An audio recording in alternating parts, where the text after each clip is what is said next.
We live in an amazing time to find out information on anything in the world, especially when it comes to weight loss. At the tips of our fingers, we can go online and search the best ways to lose weight or what's the fastest way to lose weight. And before we know it, we're lost down so many rabbit holes of all the online fitness gurus and their frameworks to help you lose weight and optimize your health. Fasting for 24 hours activates autophagy and that's the best way to get healthy. Eating only meat and cutting everything else out is the best way to get healthy. No.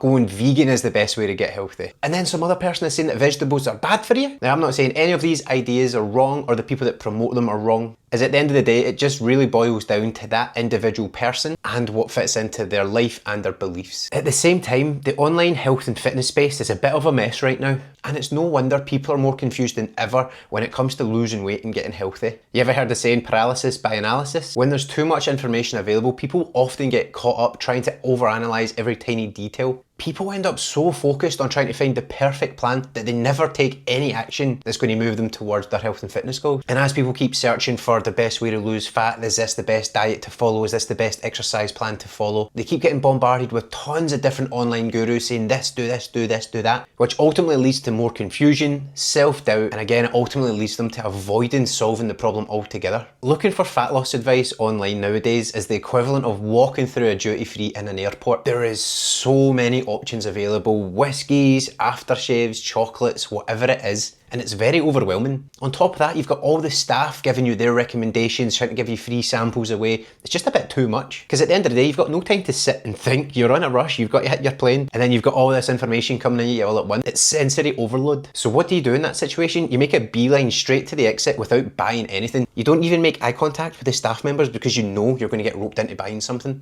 It's the same thing when you're sitting down at a restaurant and you open up a menu and you realise that the menu's got 50 pages, meals from all over the world, pizza, pasta, Chinese food, Indian food, burgers, fish and chips. It's just too much. So you spend so much time looking at the menu, trying to make a decision. The waiter's coming up to you going, oh, you ready to order yet? You know, no, I need another 10 minutes. And you spend so long deciding, it's just too difficult. The more options there are, the harder it is for us to pick something, never mind stick to something. Now I see this all the time when people come to work with me. They come to me more confused than ever, despite having all the information they could ever need in the world on their phone. Now I personally think that the best way to go around losing weight and optimising your health is just to go right back to basics. The hardest part being, how do you fit the basics into each individual person's unique life and situation? And that's where one-to-one coaching comes into play, link in the description. Now I get it, it's great to be informed, it's great to go online and get information and stay up to date, but not at the expense of your own journey if you're finding yourself being overwhelmed, not taking any action, and you're staying still or regressing. And when I say go back to basics, I can see people already switching off because we don't like the basics.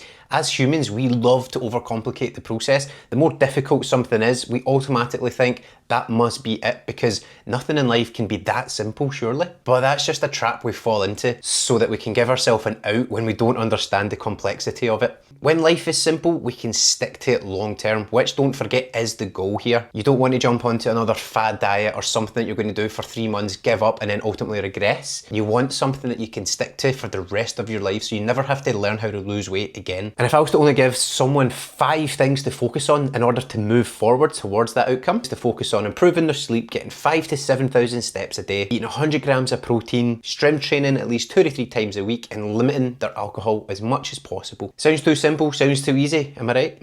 And it is. As we know, it's a noisy world out there. The best advice I can give you is to find something that works for you and stick with it without continuously drowning in more information and becoming more overwhelmed. Now, if you found this video useful, chances are you're falling into another weight loss trap that's holding you back. Don't worry, it's not just you though, it's literally everybody. You can find out more about it just by clicking here.